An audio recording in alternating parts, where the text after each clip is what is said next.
Di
depan dulu.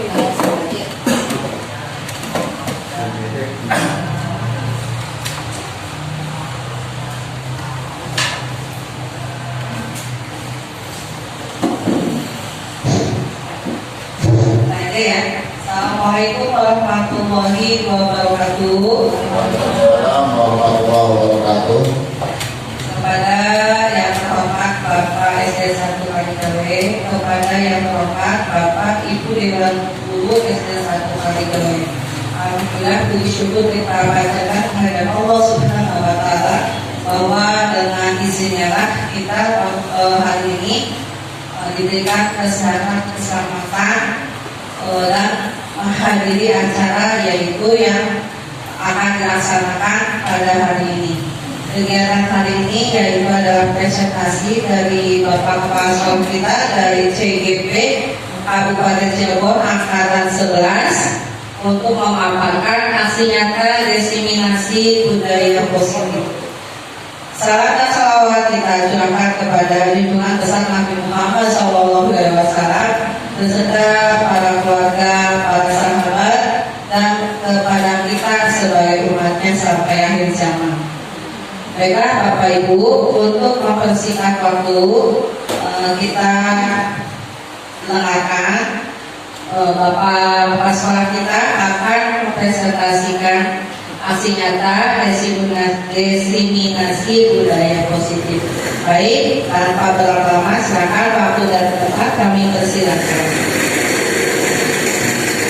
Terima kasih.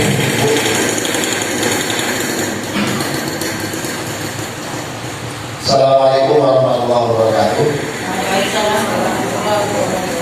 Salam bahagia, salam sehat, salam sejahtera.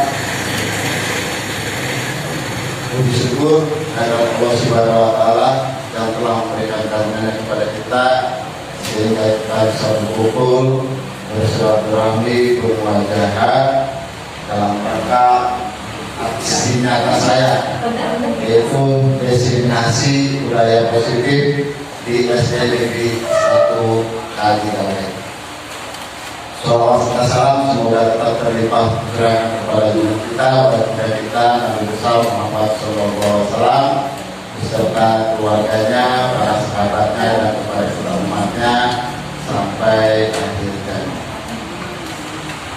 Bapak dan Ibu guru hebat SDN 1 Kaligawe yang saya hormati, sebelumnya saya mengucapkan banyak terima kasih atas kehadiran dan kesediaannya untuk mengikuti aksi nyata saya dalam diseminasi budaya positif di SD Negeri 1 kali ini. Mudah-mudahan forum kita pada siang hari ini diberkahi oleh Allah Subhanahu wa taala. Baik, lanjut. Kita perkenalkan, nama saya Cahyadi, calon guru penggerak angkatan 11 Kabupaten Cirebon, Jawa Barat. Lanjut. Baik, Bapak dan Ibu, mohon izin silakan untuk berdiri dulu. Kita SPP, bukan SPP ya, SPP. SPP-nya adalah yuk senyum selama 30 detik. Ya. Kenapa senyum? Karena kita ini akan membahas tentang budaya positif. Jadi kalau budaya positif itu harus senyum. Ya, jangan cemberut aja, jangan manyun aja. Jadi harus senyum. Baik, Bapak dan Ibu silakan berhadapan. Ibu Tuti sama Ibu Santi, Ibu Atika sama Ibu Berasana.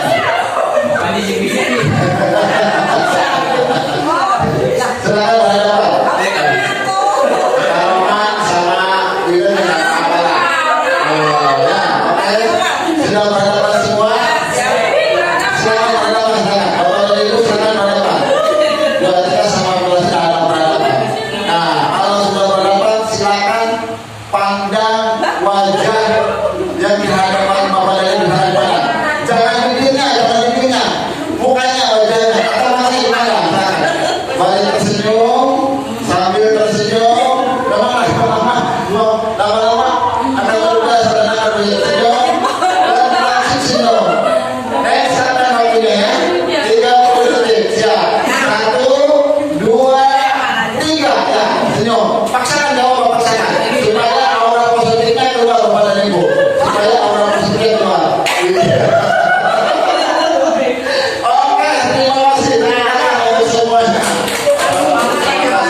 Terima kasih.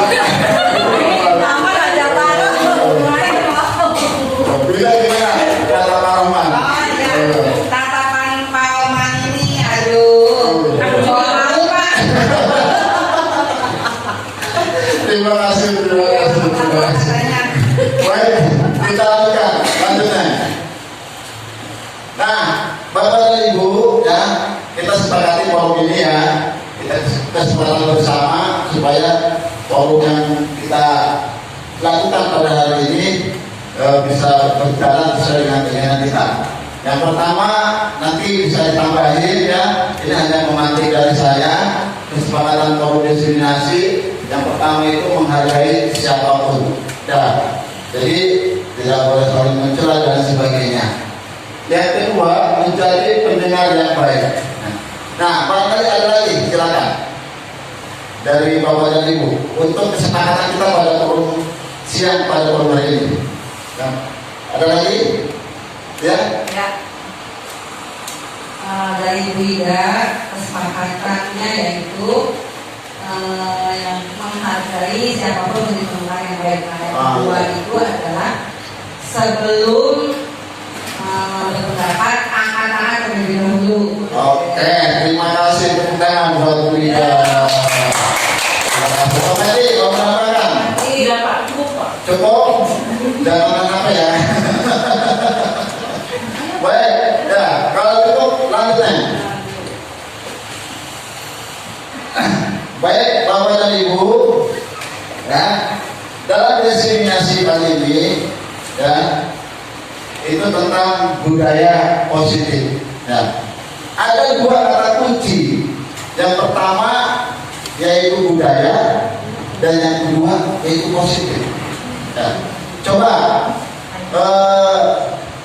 saya ingin tahu, ya mungkin Bapak dan Ibu pernah mendengar kata-kata budaya. Apa itu budaya? Ada yang tahu budaya? Oke? Budaya itu kebiasaan. Iya, kebiasaan. Terima kasih. Terus? Adat. Apa? Adat. Adat boleh. Terima kasih. Ya. Apa yang dikatakan sama Bapak itu kalau benar? Kebiasaan. Ya. Yang dilakukan oleh seseorang, ya, yang secara terus menerus atau konsisten. itu disebut dengan budaya. Kalau positif mungkin sudah tahu lah ya, positif itu yang baik-baik lah. Berarti kalau positif itu lawannya negatif. Kenapa budaya positif ini harus dikembangkan di sekolah kita? Ya, latar belakang adanya budaya positif Bapak dan Ibu. Ya, ini perlu kita renungkan bersama-sama. Ya, bahwa anak-anak kita, ya, ini sudah kemasukan hal-hal yang menurut kita kurang baik dengan adanya globalisasi, dengan adanya medsos, dengan adanya pergaulan bebas. Ya, anak-anak kita sedikit-sedikit meninggalkan budaya-budaya yang seharusnya dipertahankan. Ya, pernah mengajar Bapak dan Ibu. Ya, anak bicara kasar sama orang tuanya, anak membentak orang tuanya, anak tidak takut sama gurunya, anak ya banyak bolos dan lain sebagainya. Ya, dulu waktu kita sekolah yang namanya kita sama guru itu hormatnya minta ampun, takutnya minta ampun. Ya.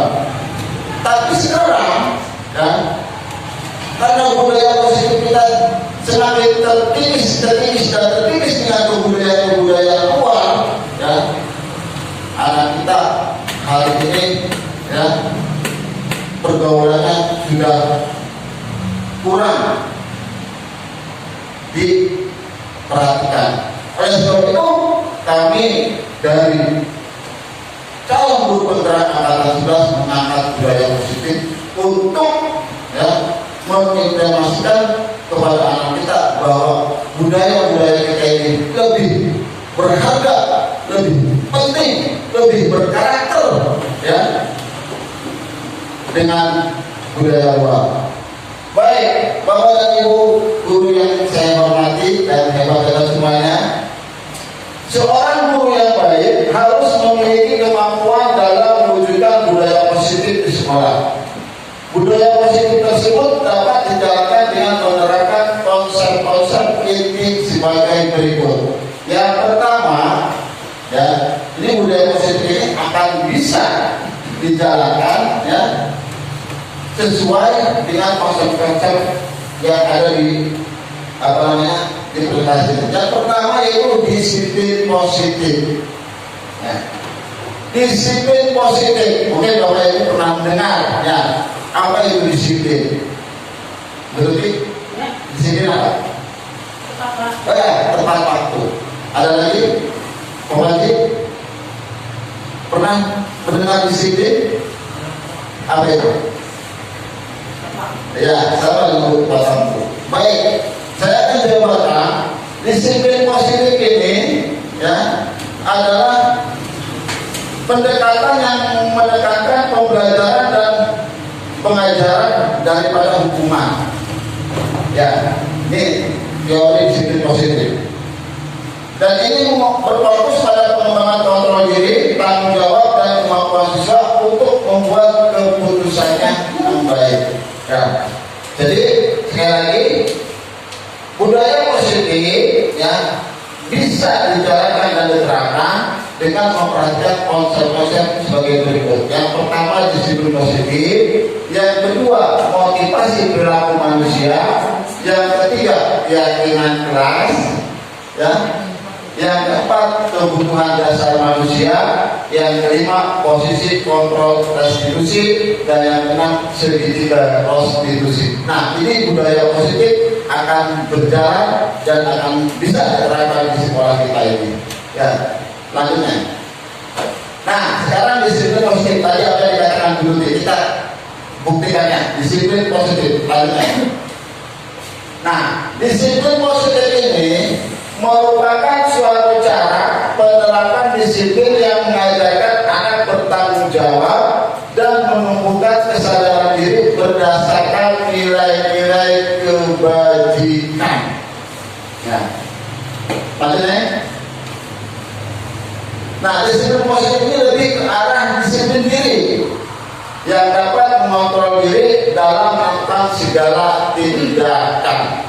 Ya. Jadi disiplin ini Disiplin positif ini bukan mendisiplinkan orang lain, mendisiplinkan diri sendiri. Mendisiplinkan anak berarti anak yang disiplinkan gitu, bukan kita sendiri anak yang mendisiplin seperti itu. Ya, yang keluar pada diri anak tersebut. Lanjutnya, disiplin positif ini juga dapat membuat murid memahami dan menyadari berdasarkan motivasi internal, bukan akibat paksaan, pujian, atau hukuman. Jadi anak kalau sudah menerapkan pada dirinya disiplin, ya, itu dia akan memahami motivasi internal, ya, motivasi yang ada dalam dirinya, bukan akibat motivasi eksternal yang ada di luar. Ya, contoh, ya, anak belajar sendiri tanpa disuruh, anak menyimpan benda-benda sesuai dengan tempatnya tanpa disuruh, anak membuang sampah kepada tempatnya tanpa disuruh. Nah, ini disiplin positif dari yang datang dari dalam diri anak tersebut, kesadaran sendiri, bukan paksaan. Contoh, namanya di sini kita jangan buang sampah. Kalau buang sampah sembarang akan dihukum. Nah, ini tidak boleh seperti itu.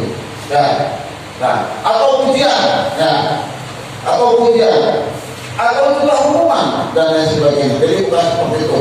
Jadi disiplin positif ini disiplin yang timbul dari diri dalam anak tersebut. Begitu. Lanjutnya, baik, ada 6 karakter dalam profil belajar Pancasila. Nah, 6 karakter ini harus bisa kembangkan di dalam diri anak didik kita, ya, supaya dia timbul atau tergugah tergerak hatinya dalam menerapkan disiplin positif tersebut. 6 karakter dalam profil belajar Pancasila itu, yang pertama beriman, bertakwa kepada Tuhan Yang Maha Esa dan berakhlak mulia. Nah, yang kedua mandiri, tanpa suruh-suruh, dan hidup sorangan, bahasa Indonesia itu. Terus berkebinekaan global, menerima semua temannya, ya, tidak memandang baik itu ras, suku, warna kulit, posisi rambut dan lain sebagainya. Jadi berkebenaran global, bergotong royong, berkolaborasi, bekerja sama, ya. Terus kreatif dan bernalar. Ini adalah 6 karakter dalam profil Pancasila yang harus kita terapkan untuk anak-anak didik kita. Lanjutnya, baik, itu tentang disiplin positif. Nanti pertanyaannya akhirnya aja ya. Saya paparkan dulu semuanya supaya selesai. Kita lanjut ke motivasi perilaku manusia. Nah, ada 2 motivasi, ya, yang harus kita sadari. Yang pertama motivasi internal yang ada dalam diri kita, dan yang kedua motivasi eksternal. Eksternal itu dari luar, ya. Contoh, namanya kita curhat sama orang lain itu memberi motivasi, ya, memberikan semangat gitu. Kita sudah gagal, orang lain memberikan semangat, nah itu eksternal namanya, gitu. Lanjutnya. Tetapi dalam teori, ada 3 motivasi perilaku manusia. Ya. Yang pertama, untuk menghindari ketidaknyamanan atau hukuman. Artinya dia melakukan sesuatu, ya, itu supaya dia tidak tidak kena hukuman gitu. Ya. Contoh, anak mengerjakan PR, ya, mengerjakan, ya, tetapi kamu mengerjakan dihukum. Nah, itu. Nah, ini namanya motivasi eksternal. Kenapa? Karena menghindari ketidaknyamanan atau hukuman. Gitu. Yang kedua, untuk mendapatkan imbalan atau penghargaan dari orang lain. Nah, ini saya juga termasuk motivasi eksternal. Ya, contoh, belajar yang rajin, ya, nanti itu kasih imbalan. Nanti kalau juara, bapak kepala sekolah yang kasih berikut, ya. Terus kalau menang, kalau juara nanti kasih bonus. Nah itu motivasi eksternal. Nah motivasi yang internal itu untuk menjadikan orang yang mereka inginkan dan menghargai diri sendiri dengan nilai-nilai yang mereka percaya. Nih eksternal itu begini, kalau saya tidak belajar, ya, saya pasti tidak bisa. Ini timbul dalam diri sendiri, ya. Ini akan bangkit pada diri sendiri seperti itu. Jadi kalau seumpamanya timbul dari diri sendiri, ya, itu merupakan motivasi internal, ya, yang harus dikembangkan. Jadi belajar keinginan sendiri, lomba keinginan sendiri, mau dapat mau tidak, ya, dia berjuang dan motivasi sendiri seperti itu. Nah, lanjutnya kita lanjutkan. Nah, ini yang ketiga, tadi kan disiplin positif, ya, motivasi manusia, dan yang ketiga adalah keyakinan sekolah atau kelas. Lanjutnya. Nah, keyakinan sekolah atau kelas yaitu guru berperan dalam mewujudkan terbentuknya keyakinan sekolah atau kelas dengan adanya kesepakatan antara guru dan murid. Ya, ini harus dikembangkan, dilaksanakan. Harus ada keyakinan sekolah. Pak, kenapa harus ada keyakinan sekolah? Ya, biasanya kalau kita sudah membuat keyakinan sekolah, ya, insya Allah sekolah kita ini akan lebih berkualitas atau bermutu dengan sekolah-sekolah yang lain. Kenapa? Karena keyakinan kelas atau keyakinan sekolah itu dibentuk karena kesadaran diri sendiri, keinginan diri sendiri, dikumpulkan menjadi satu dan disepakati oleh kita sendiri, yang melaksanakan kita sendiri, seperti itu. Ya, lanjut. Nah, nanti keyakinan kelas ini nanti kita akan praktekkan, ya, bagaimana cara membuat keyakinan kelas, keyakinan kelas. Oke.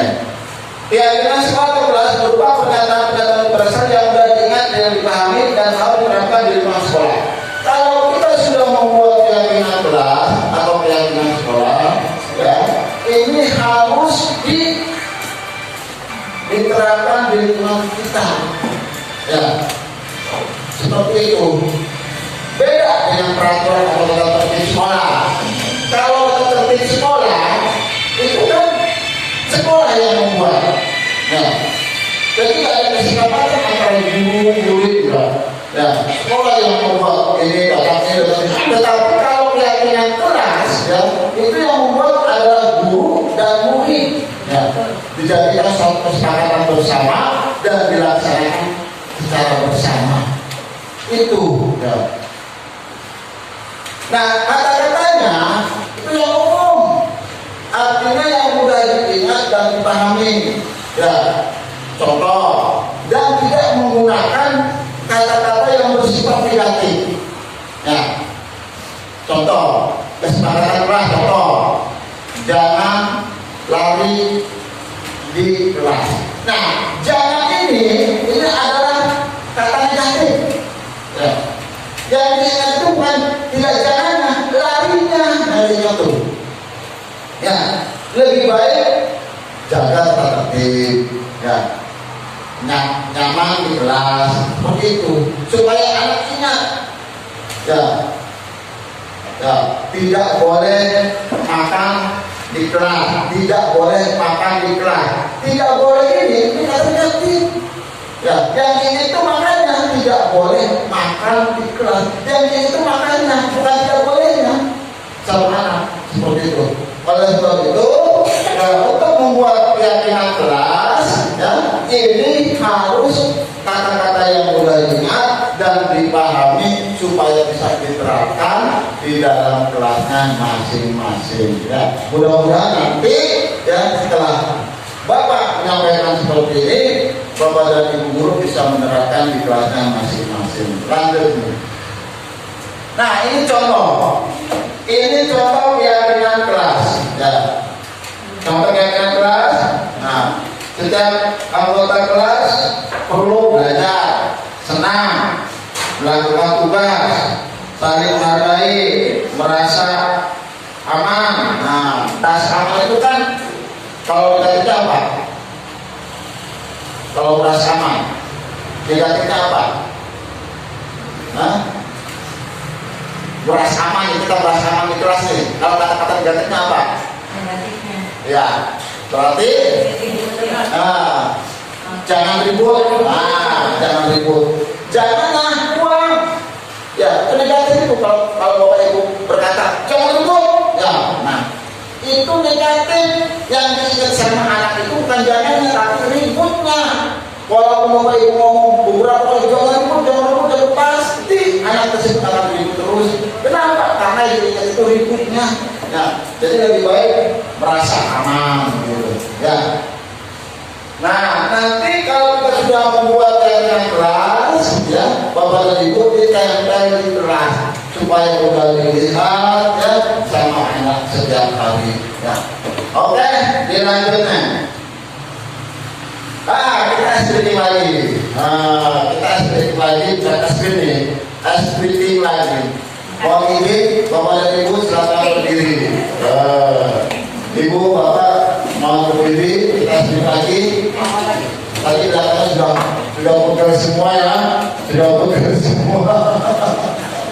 Sudah ngantuk kan? Sudah ngantuk kan? Kita splitting lagi. Tepuk semangat ya. Tepuk semangat lagi nih. Nah, tepuk lagi. Nih, Bapak contohkan dulu ya, nanti mau ikutin. Tepuk semangat. Dang. Ding. Dung. Kam. Kanan dulu. Kiri, tengah. Kiri. Tepuk semangat, Bang. Dang. Ding. Dung. Se. Aha. Se. Aha. Nah. Semangat. Oke? Yang semangat ya.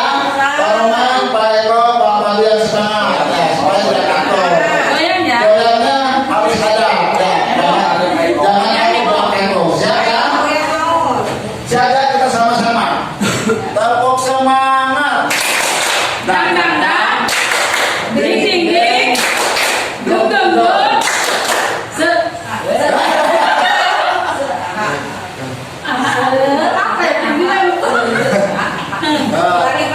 Ulangi ya. Tepuk semangat. Dang. Ding. Dung. Se. Aha.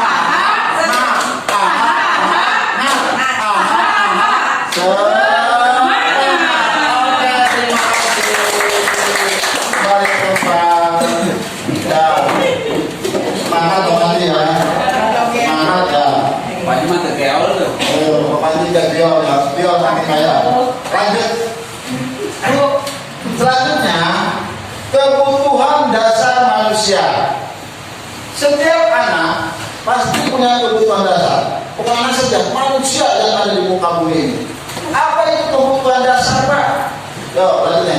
Kebutuhan dasar, ya, yaitu ketika seseorang melakukan suatu perbuatan yang bertentangan mengenai kebajikan atau melanggar peraturan, hal ini sebenarnya dikarenakan karena gagal memenuhi kebutuhan dasar mereka. Artinya, kalau anak berbuat salah, kalau anak tidak sesuai dengan peraturan atau melanggar peraturan, itu anak tersebut ada kebutuhan dasarnya yang belum terpenuhi. Ya, oleh sebab itu kita harus tahu kebutuhan dasar anak itu apa. Ya, jadi seperti itu Bapak dan Ibu. Ya, kok anak ini bandel banget ya? Kok anak ini apa namanya? Usil lah. Apa sih? Kenapa sih? Nah, makanya kalau dicari kebutuhan anak dasar apa? Ya, baik, selanjutnya. Nah, kebutuhan dasar manusia ini ada 5. Ya, Bapak dan Ibu ya pasti juga punya kebutuhan. Sebagai seorang istri, pengen dihargai, pengen dicintai, ya, pengen dihormati, ya, dan lain sebagainya. Kalau semuanya salah satu kebutuhan itu tidak terpenuhi, yang saya yakin istri akan cemburu, akan maju dan lain sebagainya. Seperti itu. Ya, jadi semua manusia punya kebutuhan. Ada 5 dasar kebutuhan manusia. Yang pertama yaitu bertahan hidup. Yang kedua kasih sayang dan rasa diterima. Yang ketiga penguasaan. Yang keempat kebebasan dan yang kelima kesenangan. Itu kebutuhan dasar manusia. Bertahan hidup, ya makan, ya minum, ya kasih sayang, lagi pengen dihargai, ya pengen dihormati, penguasaan sebagai seorang suami juga penguasaan dan sebagainya, kebebasan ya pengen bebas ya, dan kesenangan juga pengen kesenangan. Nah itu 5 kebutuhan dasar manusia. Lanjut nih. Ada kasusnya, ada kasus ya. Nah ada kasusnya. Kamu katakan ada kasus ya. Ibu Mila Amalia, guru wali kelas 4 sedang bingung. Nah ini kasusnya nih, kasus Ibu Mila nih menghadapi salah satu murid di kelasnya Ajril. Beberapa anak telah mengeluhkan Ajril yang seringkali meminta bekal makan siang mereka dengan paksa. Jika Anda menghadapi situasi seperti Ibu Mila Amalia, apa yang akan Anda lakukan? Menurut Anda kira-kira apa alasan Ajril melakukan itu? Ada yang bisa? Jadi Ajril itu punya makan janggalnya yang ada kasih ini. Ya, silakan. Nah, seminggu itu makanan orang, gitu. Makanan temannya gitu. Ya, seminggu gitu. Sudah dikasih apa dan sudah dikasih pengertian dan sebagainya, dia selalu melakukan seperti itu. Jadi kira-kira apa alasan Ajril melakukan seperti itu apa? Itu ada alasannya Bapak dan Ibu. Ya, ada alasannya anak tersebut melakukan alasannya itu ada alasannya. Ya, ada alasannya? Di rumahnya nggak suka makan Pak. Di rumahnya nggak suka makan, betul. Tepuk tangan kalau tidak. Terima kasih. Ayo, ada lagi. Ayo, lagi. Mungkin Jai menginginkan perhatian yang lebih. Pasti itu. Ayo, terima kasih. Ada lagi. Perhatian lebih boleh, nggak apa-apa. Baik kok. Cukup. Perhatian menginginkan perhatian lebih. Baik ya. Kita lanjut. Jangan. Ada beberapa alasan. Alasan yang pertama, Bapak itu kalau melihat ke slide ini, karena ia lapar dan orang tuanya tidak membawakannya bekal. Ya, mungkin seperti itu. Bekal makan siang.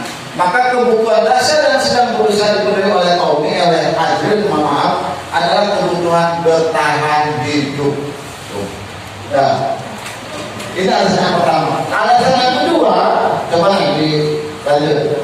Nah, karena dia merasa senang temannya jadi memperhatikan dia. Yang tadi saya mau katakan itu benar. Berarti butuh perhatian. Ya, dia itu butuh diperhatikan oleh kita sebagai guru itu. Ketika temannya melapor tindakannya itu pada gurunya dan gurunya memberitahu orang tuanya, sehingga orang tuanya jadi memperhatikan dia, maka kebutuhan dasar yang sedang dipenuhi oleh Ajril adalah kebutuhan akan kasih sayang dan rasa diterima. Tuh. Lanjut alasan ketiga nih. Nah, alasan ketiga, Bapak dan Ibu, kenapa Ajril melakukan itu? Karena temannya jadi takut dengan dia dan menuntut keinginannya dia. Nah, berarti ya Ajril sedang berusaha memenuhi kebutuhan dasarnya akan kekuasaan. Berkuasa ya kebutuhan dasarnya kekuasaan. Lanjutnya, alasan yang keempat, karena dia merasa bosan dengan bekal makanannya yang dibawakan ibunya dari rumah. Karena ibunya selalu membawakan bekal yang sama. Oleh karena itu dia ingin mencoba makanan teman-temannya yang beraneka ragam. Maka Ajril sedang berusaha memenuhi kebutuhannya akan kebebasan. Nah, jadi wajar dong, masih. Ya, kita lanjut. Baik. Nah, alasan yang kelima, ini banyak alasan ya. Karena ia dapat karena iseng saja dan ia menikmati ekspresi wajah teman-temannya yang kesal. Ya, karena dia ambil makanannya dan menurut dia teman-temannya itu lucu, maka berarti Adri sedang berusaha kebutuhannya akan memenuhi kesenangannya. Jadi dia itu senang kalau merebut makanan temannya, terus temannya itu cemberut, jadi dia senang gitu. Ada seperti itu ada. Nah, ada. Jadi seperti itulah kebutuhan dasar manusia. Kita lanjut. Nah, posisi kontrol restitusi. Kita lanjut ya. Apa itu posisi kontrol restitusi kepada ibu? Ya, kita lanjut ya. Nah, posisi kontrol restitusi, kita sebagai guru harus memposisikan kita di mana yang paling benar dan yang paling baik. Nah, saya akan menjelaskan 5 posisi kontrol restitusi kita sebagai seorang guru. Yang pertama, guru sebagai penghukum. Yang kedua, guru sebagai pembuat merasa bersalah. Yang ketiga, guru sebagai teman. Yang keempat, guru sebagai pemantau. Yang kelima, guru sebagai manajer. Nah, kita ada di mana nih? Nah, selama ini kita ada di mana? Apakah kita sebagai penghukum? Apakah kita sebagai pembuat merasa bersalah? Apakah kita sebagai teman? Apakah kita sebagai pemantau? Dan apakah kita sebagai manajer? Nah, baik, lanjutnya. Nah, 5 posisi kontrol motivasi ya, disebut kontrol luar ini ada baganya. Sebagai hukum, biasanya ya guru itu berbuat menghardik, menunjuk-nunjuk, menyakiti, menyindir pada siapa? Kepada murid. Ya, kamu salah, kamu hukum, kamu apa namanya menghardik itu. Nah, kalau kamu tidak melakukannya, awas ya, rasakan. Nah, ini guru sebagai penghukum. Kalau ada kata-kata, kalau kamu tidak melakukannya, awas ya, rasakan. Nah, berarti kalau kita ini sebagai posisinya sebagai penghukum. Ya. Nah, kalau kata-kata itu dikeluarkan, ini yang timbul pada diri anak itu akan memberontak atau menyalahkan orang lain, berbohong. Ya. Terus murid bertambah guru di luar dalam dunia berkualitas. Ya. Nah, bahkan pun akan marah. Biarkan saja. Nanti juga marah-marah lagi. Tuh. Nah, disitulah kita memposisikan kita sebagai apa? Kalau kita sebagai penghukum seperti ini, yang dirasakan oleh murid itu bukan tambah baik, maka bahkan akan tambah melawan kepada kita sebagai seorang guru. Ya. Nah, untuk membuat rasa bersalah nih biasanya ini buat namanya saling menceramah dan mengatakan seharusnya ibu kecewa, kamu sudah tahu ibu lelah sekali mengatakannya, ibu stres. Nah, ini membuat rasa bersalah. Jadi anak itu merasa bersalah, anak sudah berbuat salah nih. Ya, baru kali-kali ibu kita sebagai guru itu mengatakan seperti ini. Tuh, bapak atau saya sudah merasa lelah, ya, stres, ada kamu stres, ya, tolonglah jangan seperti itu, stres. Nah, ini membuat anak merasa bersalah. Nah, biasanya kalau sudah di posisi membuat anak merasa bersalah, ya, hasilnya ini anak akan menyembunyikan atau menyangkal atau berbohong. Ini anak tuh, ya, murid bertanya guru dalam dunia berkualitas, ya, terus murid pasti berkata akan saya, ya, terus dan dampaknya pada diri anak kalau kita sudah mengatakan seperti itu murid merasa rendah diri, ya, jadi percaya dirinya itu kurang, ya, bukan salah sih bukan, tapi kurang percaya diri, berarti rendah diri. Baik, nah, guru sebagai teman, sebagai teman. Nih, guru membuat alasan-alasan untuk muridnya. Nah, biasanya kalau guru sebagai teman itu berkata seperti itu. Ayolah, lakukan dari bapak dan ibu. Nah, masa kamu tidak mau? Ingat, tidak itu pernah bantu. Nah, ya. Nah, ini hasilnya kalau kita sebagai teman, anak akan ketergantungan. Anak akan ketergantungan kepada kita. Terus ini murid akan meletakkan kita sebagai guru, ya, sebagai orang yang sangat penting di luar berkualitas. Nah, murid berkata, saya pikir bapak ibu teman saya, ternyata begitu. Nah, terus dampaknya pada murid kita, kalau kita sebagai teman, bapak dan ibu, ya, ini kita akan lemah, tidak mandiri, ya, dan banyak-banyak ketergantungan kepada kita. Dikit-dikit ibu, dikit-dikit bapak, dikit-dikit ibu, bantu, bapak, tolong. Nah, jadi kalau kita posisi kontrol sebagai teman. Yang keempat, kalau kita posisi kontrol sebagai pemantau, nah, ini biasanya kalau posisi pemantau itu menghitung atau mengukur. Ya. Ini dikaitkan dengan peraturan dan tata tertib yang ada. Apa peraturannya? Ya, seperti itu. Nah, hasilnya menyesuaikan diri bila diawasi. Kalau tidak diawasi, anak tidak akan menyesuaikan diri. Ya, wah ada ada Pak Panji yang aktif, ada Pak Eko yang kelasnya bersih. Nah, kalau diawasi anak seperti itu. Nah, kaitan dengan dunia berkualitas, ini murid mengatakan peraturan dan hukum di dunia berkualitas. Terus murid berkata, berapa banyak bintang yang saya harus peroleh, berapa halaman yang harus saya tulis. Nah, itu. Jadi diberi penghargaan. Ya. Terus apa dampak pada murid kalau kita sebagai pemantau? Ya, ini akan mengharapkan imbalan atau hadiah untuk dirinya. Oh. Ya.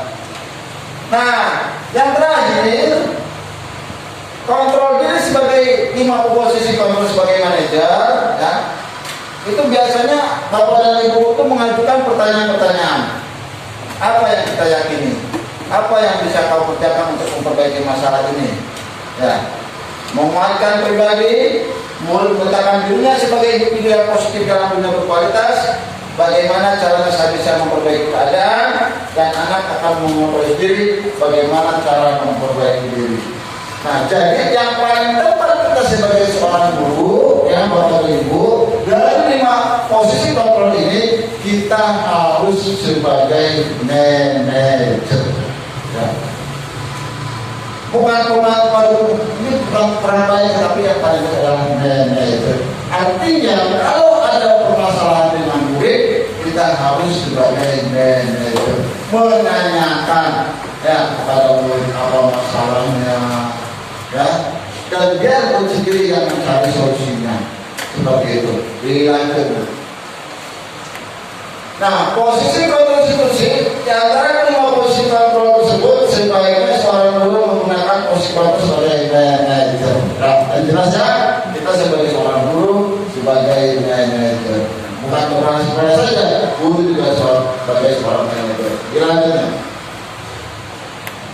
Sebagai manajer, guru dapat berbuat sesuatu bersama murid, mempersiapkan murid, bertanggung jawab, mendukung murid agar dapat menemukan solusi itu. Kalau ada murid yang bermasalah, ya, dipanggil apa, dicarikan solusi. Nanti kita terakhir dengan adanya tiga diskusi. Lanjutnya. Nah, selain itu, posisi manajer mengacu pada institusi yang dapat menjadikan murid sebagai manajer bagi dirinya sendiri, sehingga dapat tercipta identitas positif pada diri murid. Nah, seperti itu. Ya, lanjutnya. Nah, yang terakhir adalah segitiga restitusi. Ya, apa itu segitiga restitusi? Nah, segitiga restitusi ini suatu pendekatan untuk menyelesaikan masalah yang terjadi, ya, di dalam kelas kita. Begitu. Nah, ada 3 tahapan restitusi. Yang pertama yaitu menstabilkan identitas. Nah, yang kedua validasi tindakan yang salah, dan yang ketiga menanyakan keyakinan. Nih, restitusi seperti ini.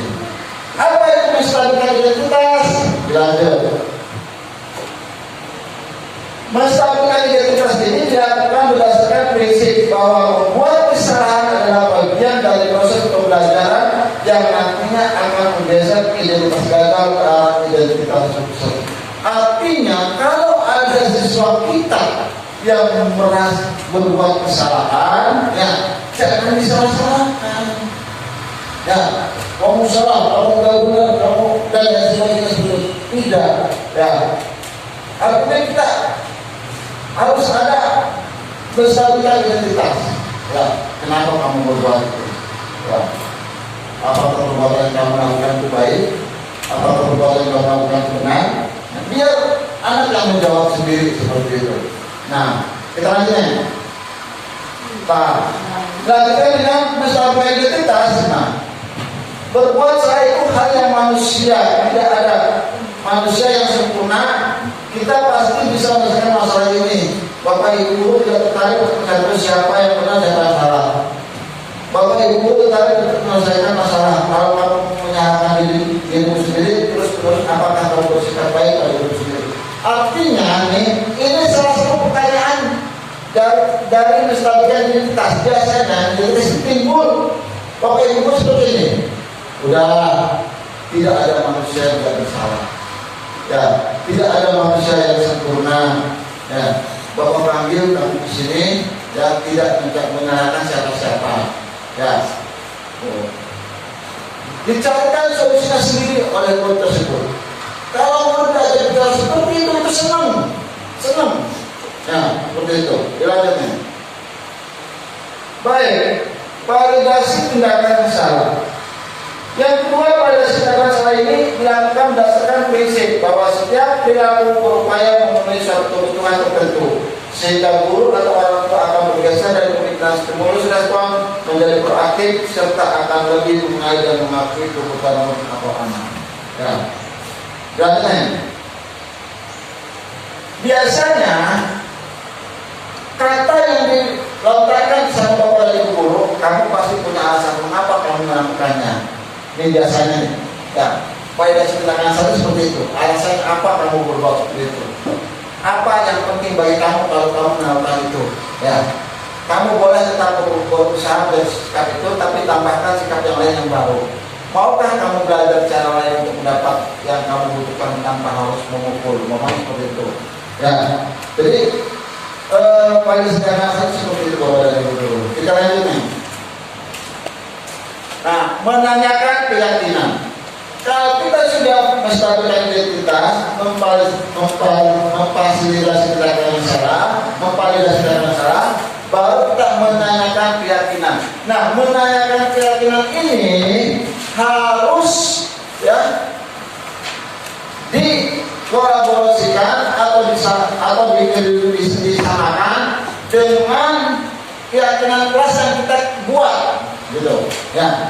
Contoh, menanyakan keyakinan dapat dengan memberikan pertanyaan-pertanyaan bermakna kepada murid atau anak untuk memulai motivasi dari prinsip sehingga mampu mengaitkan keyakinannya dengan tindakan sarannya.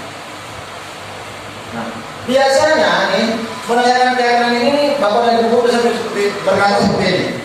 Apa nilai yang kita percaya di sekolah kita atau di kelas kita? Nilai apa yang telah kita sepakati? Ya, artinya kesepakatan kelas kita apa yang kita sepakati? Seperti apa yang kamu rasakan? Kamu melakukan itu, kamu menjadi orang yang seperti apa? Biar anak yang menjawab, bukan kita. Jadi anak yang mencari solusi seperti itu. Ya. Lanjutkan. Nah, baik bapak dan ibu, itulah materi-materi tentang budaya positif. Ya, baik. Sebelumnya saya mohon maaf ya, bapak dan ibu, barangkali ada pertanyaan kami persilakan. Mangga. Ibu, siapa dulu yang mau bertanya?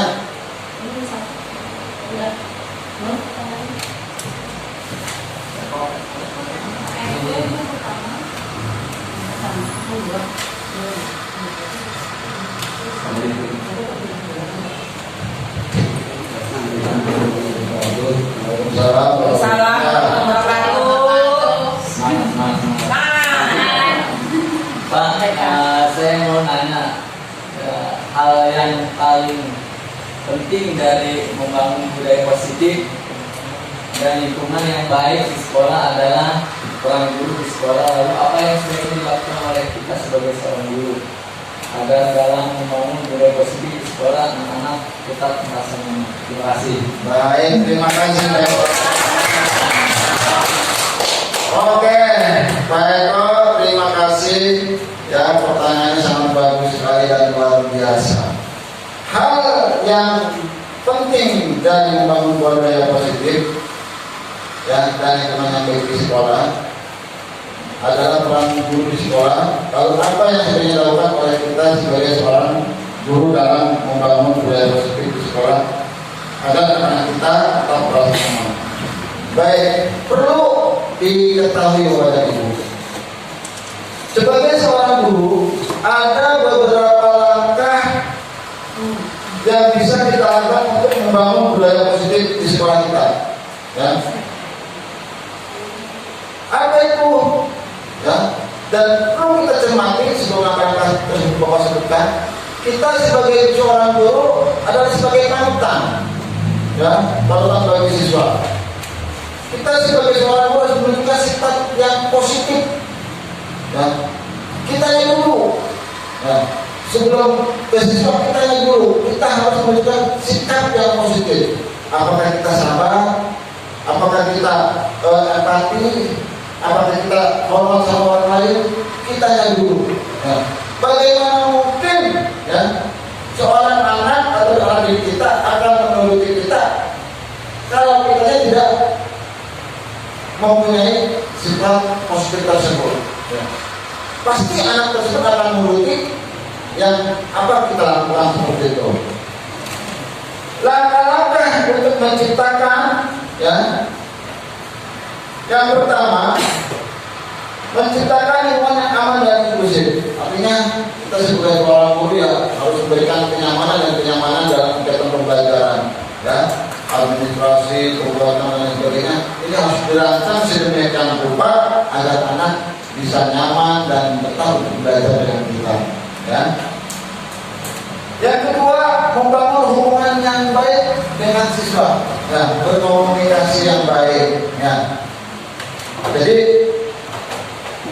artinya tidak seolah-olah kita sebagai seorang guru semuanya kita tidak, harus berkomunikasi dengan baik bersama siswa. Selanjutnya, mendengarkan dan menghargai pendapat siswa. Sekecil apapun pendapat itu, ya kita hargai dan kita hormati pendapat anak-anak kita seperti itu. Ya, jadi jangan menyalahkan, masih kecil, apa jangan. Ya, kita hargai dan kita hormati bahwa itu adalah pendapat anak kita, penerus kita kemudian. Dan yang ketiga, memberikan penguatan yang positif kepada anak-anak kita. Artinya bahwa kegiatan positif yang ada di sekolah kita ini harus terus dijalankan secara kontinu dan secara berkelanjutan seperti itu. Terima kasih Pak Eko. Mudah-mudahan jawabannya orang pos nanti Pak Eko cari lagi di referensinya ya. Terima kasih Pak Eko. Terima kasih. Tepuk tangan untuk Pak Eko. Baik. Kita lanjut karena ada pertanyaan yang lain. Saya Pak. Oh iya, Pak. Ibu itu terima kasih dulu. Assalamualaikum warahmatullahi wabarakatuh. Waalaikumsalam warahmatullahi wabarakatuh. Tadi Bapak sudah bagus banget ya intinya pemaparannya, namun di sini ada yang belum paham ya Pak ya. Saya ingin bertanya tentang keyakinan. Apakah membuat keyakinan kelas dapat memberikan pengaruh ke perilaku siswa? Baik. Terima kasih untuk pertanyaan sangat luar biasa. Tepuk tangan untuk Bu Tuti. Baik, Bu Tuti, apakah membuat keyakinan kelas dapat memberikan pengaruh kepada perilaku siswa? Bapak jawab, dapat. Kenapa? Karena membuat keyakinan kelas itu, tadi sudah dijelaskan sama Bapak ya, itu dibuat berdasarkan atas kesepakatan kita sebagai guru dengan siswa. Nah, jadi tidak gurunya saja membuat ini, membuat tidak. Siswa diajak berkolaborasi, bekerja sama dalam membuat keyakinan kelas tersebut. Nah, kalau keyakinan kelas itu sudah timbul, dengan apa namanya kata-kata positif, disiplin, tanggung jawab, tempos seliro, gotong royong, kolaborasi, kerjasama dan sebagainya. Nah, anak lama-lama akan mengikuti kesepakatan atau keyakinan kelas tersebut. Nah, beda dengan peraturan tertentu sekolah. Kalau peraturan tertentu sekolah kan sudah ada ya, kalau peraturan tertentu itu kan sudah ada ya. Nah, itu banyak pasti yang mengabaikannya. Tetapi kalau kesepakatan kelas, ya, anak mau melanggar berpikir dulu. Nah, contoh disiplin. Nah, contoh disiplin. Nah, kalau disiplin berarti harus tepat waktu. Nah, tepat waktu. Nah, kata-kata disiplin ini kan kesepakatan bersama. Ya, antara kelas ibu dengan anak-anaknya, Bu, disiplin. Nah, tepat waktu. Anak masuk kelas, ya, telat. Dia akan malu sendiri. Kenapa malu? Karena dibuat oleh dia sendiri seperti itu. Nah, oleh sebab itu, ya, saya yakin, kalau kita sudah membuat keyakinan kelas, ya, ini akan dapat memberikan pengaruh yang positif kepada anak-anak kita. Ya, tidak ada kata terlambat Bapak dan Ibu. Ya, tidak ada kata terlambat. Ya, artinya kalau belum membuat, mari kita buat, ya, supaya kita lebih berkualitas lagi ke depannya. Terima kasih Ibu, terima kasih tentang Ibu. Mudah-mudahan jawaban saya tidak puas. Nanti dipuaskan sama Ibu di rumah aja ya. Kita lanjut ke pertanyaan ketiga. Mana ada pertanyaan ketiga, Mbak? Baik Pak, saya mau tanya Pak. Baik. Mengenai ini Pak, yang posisinya itu 5 posisi kontrol guru. Saya ingin bertanya Pak, maka seorang guru itu harus menjadi peran yang berbeda-beda kepada siswa. Oh ya. Karena kita tidak bisa memilih hanya sebagai manajer saja atau sebagai penghukum, gitu ya Pak. Mengapa kita itu harus mempunyai peran yang berbeda? Tidak bisa dijelaskan Pak. Terima kasih. Oke, baik, terima kasih Bu Ida. Terima kasih. Coba posisi kontrol. Ya. Terus kontrol ya. Terus. Ya, kalian tadi. Nah ini. Baik, Bapak dan Ibu, ya, dari kelima posisi kontrol yang tadi saya jelaskan, ya, kita juga harus bisa berperan berbeda-beda. Betul kata Bu Ida di situ. Bisa sebagai penghukum, bisa sebagai pembuat rasa bersalah, bisa sebagai teman, bisa sebagai pemantau, dan juga bisa sebagai manajer. Disesuaikan dengan kondisi masalah yang kita hadapi. Ya. Contoh sebagai penghukum. Nah, ya, anak apa namanya melakukan tindakan yang melebihi batas namanya. Nah, kita bisa di posisi penghukum bisa, ya, dengan kerjasama. Contoh mencuri dan sebagainya, ya, dengan kita bisa bersama dengan pihak berwajib dan sebagainya atau menurut orang tua itu bisa. Ya. Tetapi dari 5 posisi kontrol tersebut yang tadi dijelaskan, yang paling baik ini bukan yang jelek, bukan. Ya, artinya yang paling baik itu sebagai seorang manajer. Nah, kalau sebagai seorang manajer kita tidak bisa diselesaikan dengan baik, maka kita bisa diposisikan kita sebagai seorang penghukum atau membuat rasa bersalah. Biasanya kalau guru agama ini dalil-dalilnya itu keluar. Kalau kamu seperti ini akan masuk neraka dan sebagainya. Seperti itu. Dalil-dalilnya keluar gitu. Ya. Neraka itu panas, neraka itu apinya gede-gede. Baik, terima kasih. Tepuk tangan semuanya. Oke, terima kasih Bapak dan Ibu. Itu saja ya. Mohon maaf karena dibatasi dengan waktu ya. Saya akan sedikit mempraktekkan bagaimana kita membuat keyakinan di kelas kita masing-masing. Nah, caranya bagaimana? Nah, baik. Nah, kalau dibaikan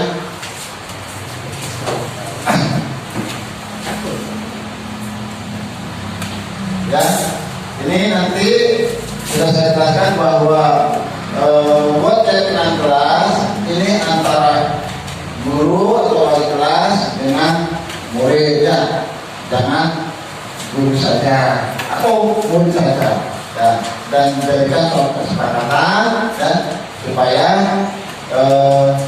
keyakinan kelas itu bisa dibuat dengan kesepakatan bersama ya. Coba ke keyakinan kelas sebenarnya. Nah, tadi sudah dijelaskan untuk membuat keyakinan kelas yang pertama bahasanya itu yang mudah dipahami ya, atau apa namanya mudah diingat oleh anak-anak dan tidak menggunakan kata-kata yang negatif, harus positif. Nah ini contohnya ya, keyakinan kelas selalu bersikap positif, senantiasa menjadi mandiri dan sebagainya, hormat dan sebagainya.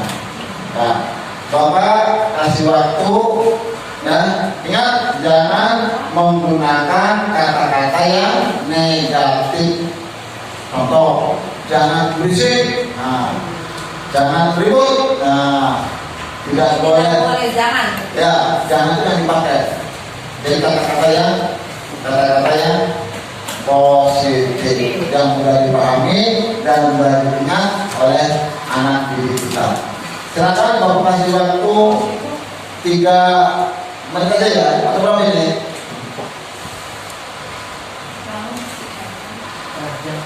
Oh, tahu. Ya, 1, 2, 3. Mana Bapak dan Ibu?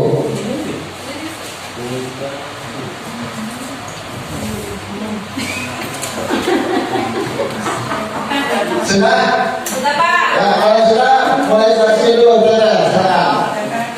Ya, mana? Ditempel. Kasih aja nggak apa-apa. Ah, iya. Sini tempel. Baik. Bunda yang tempel, nggak apa.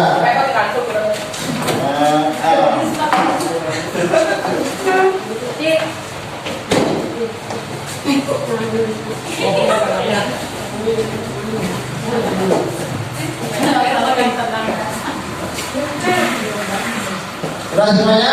Masih ada lagi?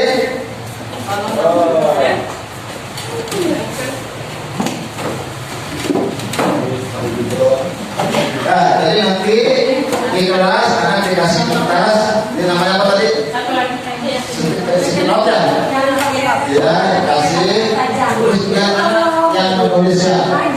Ya, menulis. Baik, Bapak dan Ibu, ya kalau sudah anak-anak kita menyampaikan di sini, kita tulis satu persatu. Ya, nah hasil dari anak tersebut, ya kita sepakati itu persatu. Bapak dan Ibu telah sepakati di kelas. Contoh, disiplin, sepakat tidak? Sepakat. Sepakat tidak? Sepakat, tulis. Sepakat. Satu, disiplin. Nah, terus apa ini? Menjaga lingkungan. Sepakat tidak? Wah, jaga lingkungan.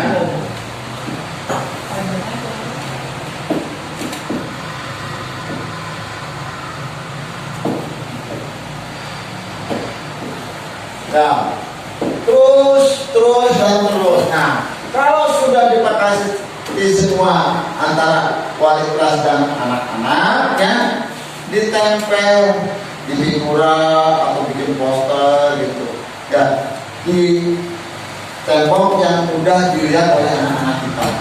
Nah, yang bagus nih seperti contohnya nih, ya, seperti ini. Nah, itu bisa dipahami kepada Ibu. Nanti bisa dipraktikkan dalam kelas dan tidak ada kata terlambat. Kita coba, mudah-mudahan berhasil. Nah, Baik, terakhir dari saya. Ya, kita tepuk tangan semua untuk PNS kita buat ini. Ya, terakhir ini terakhir dari ya. Jadi seorang guru, kesimpulannya dari saya, ya, seorang guru yang baik, ya, harus memiliki kemampuan dalam mewujudkan budaya positif, ya, di sekolah.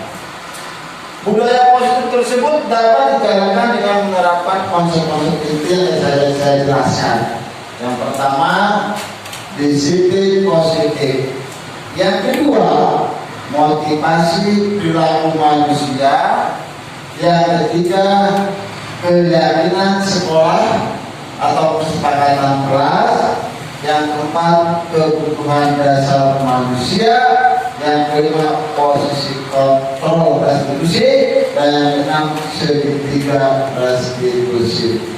Tuh Bapak Ibu, ya, kalau kita memang merasa seorang guru harus bisa menjalankan dan menerapkan konsep-konsep yang tadi saya sebutkan. Mudah-mudahan, ya, kita bisa menjalankannya. Terima kasih semuanya, terima kasih. Terima kasih semuanya, terima kasih atas kehadirannya. Mohon maaf atas segala kekurangannya, ya. Dan saya akhiri,